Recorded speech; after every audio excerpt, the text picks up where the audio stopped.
ওকে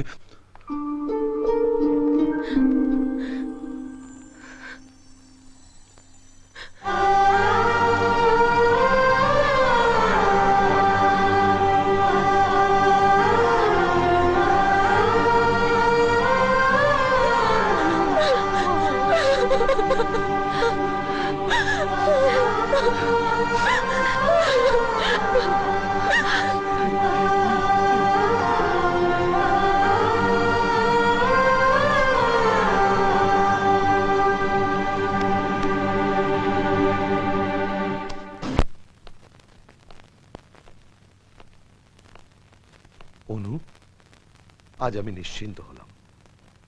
ভেবেছিলাম সবাইকে হারাবার পর তোর আর কেউ নেই। ভগবানের আশীর্বাদ আর বর্দার পুণ্যের জোরেই তুই এরকম একটা পরিবার পেয়েছিস। তোকে যে ওরা এতটা আপন করে নেবে এটা আমি স্বপ্নেও ভাবিনি।